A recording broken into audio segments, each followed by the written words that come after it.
Hey guys, no football for Chelsea this week, unfortunately. But today I'll be talking about Anthony Taylor and Levi Colewell. So let's get into it, guys.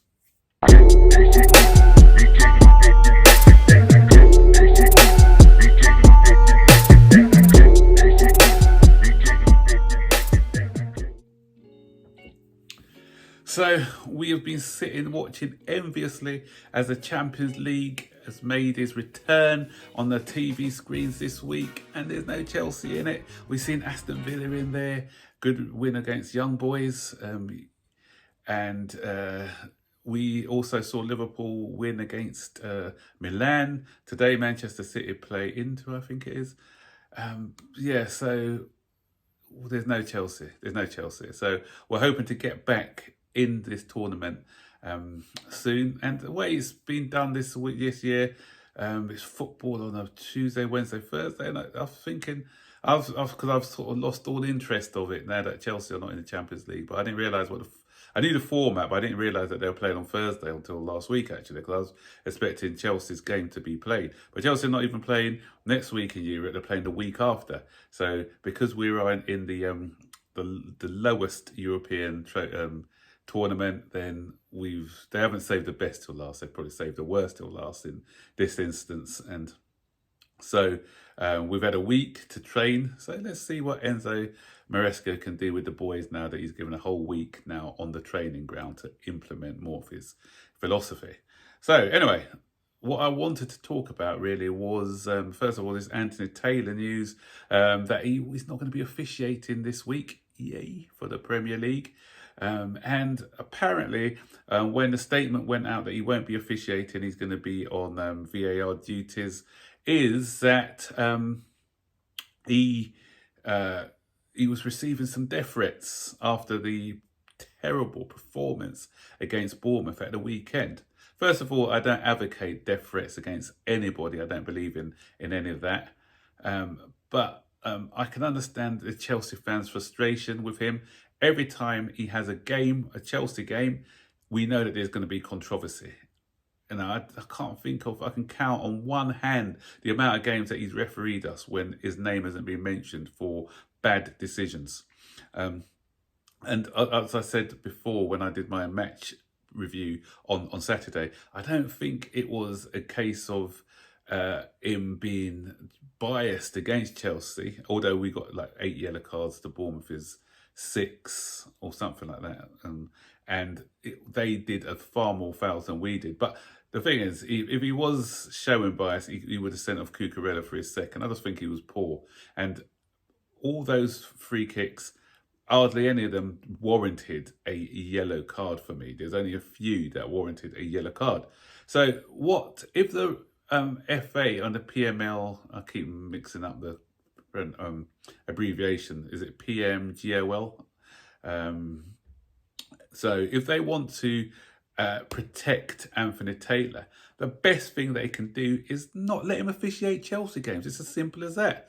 You know, Chelsea fans are getting more and more frustrated when they see this guy officiating. And when we see time after time after time bad decisions going against the club, then, you know, there are going to be some lunatics in our fan base who are going to take it to the nth degree. You know, there's a lot of us who are a bit mature, will do our criticising and brunt our frustrations out on social media or, you know, videos like I'm doing now. But there are some in our fan base who will just take it that little bit extra with death threats. So for the death threats, 9 times out of 10 is just keyboard warriors, never going to carry out their threats. But obviously, it is gonna, when people are receiving these nasty comments, it's gonna have some effect on them and their family.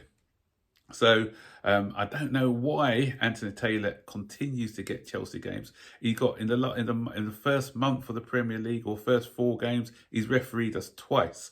We already had that incident against the Manchester City, where the head of the chief of the Premier League now, what is his name? I can't remember his name now.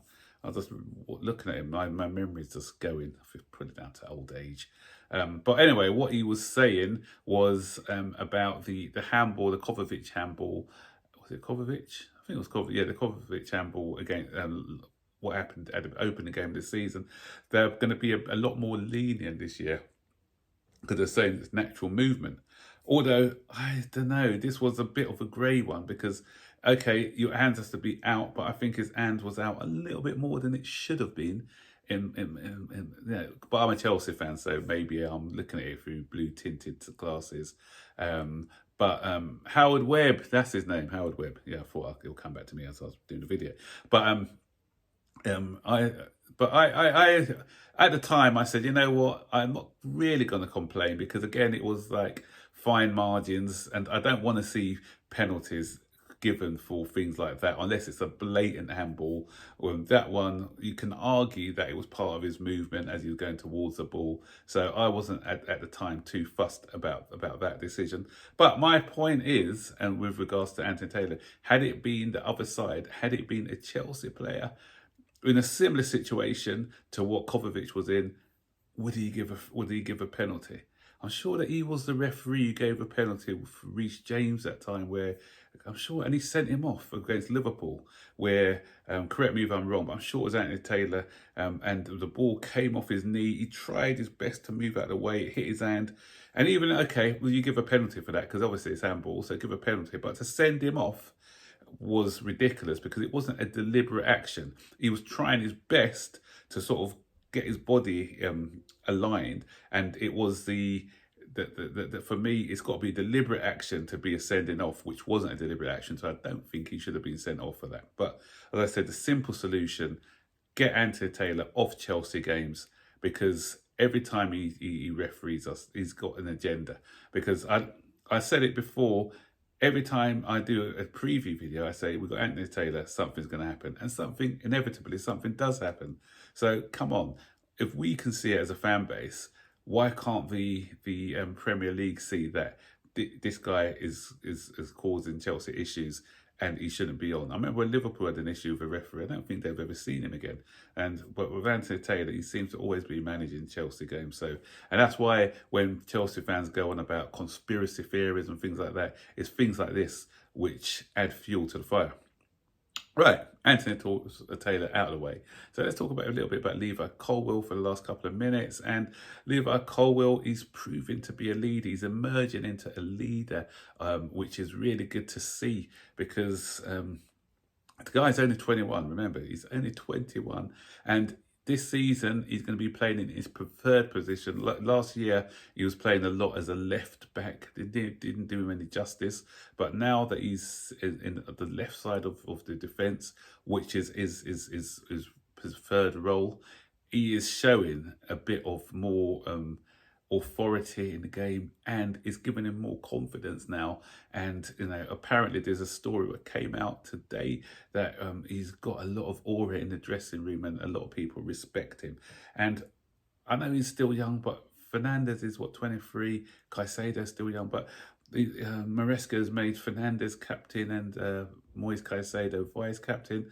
I've got nothing against those players, but the thing is, they're still settling into the country. What's their grasp of the English language?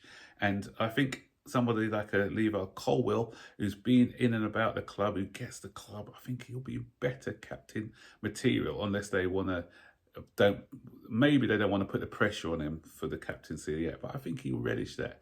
I think he can take that captaincy role. We haven't got a lot of leaders, but and as you get more and more experience, you become more confident to do different things. I remember when John Terry first came into the side, you could see his qualities as a leader, but he didn't really want to step on the people's shoes like Marcel Desailly and people like that. So, his leadership really came out when he was 23, 24, where he really had that confidence to lead the side. And I think, we've already got the endorsement from John Terry and Colewell. Colewell's got the glowing report. So I feel that, this guy can become our next leader. And it's not only his defensive ability, now he's putting himself on the line. He enjoys the defending, but his ball playing ability is superb as well. Breaking the line breaking passes, is carrying the ball from defence. So I'm expecting a lot of good things from Colewell. A lot of people are criticising our defence, but what you've got to realise as well about our back line is because, you know, I mentioned his age, he's 21, and then he's playing alongside Fofana, who's what, 23, 24, something. Cucurella's probably the oldest one at 26, I think, and then even when Milo Gusto plays, he's 21 as well. So Reece James isn't around at the moment, and that's another one. That's the one I want to talk about as well, Reece James. So, but I'll talk about him in another video because kind of run out of time on this one. So, what do you think of the stories Levi Colewell and the Howard Webb story? Just stick your comments in the section below, and stay tuned because I was thinking of the videos to do today, and I said there's someone I want to talk about. I couldn't remember, but it was Reece James. So I'll just do it on another video for that one. So stay tuned for that one as well. Don't forget, like, subscribe, turn on all post notifications, let me be notified every time I make a new video. So take care. Bye bye.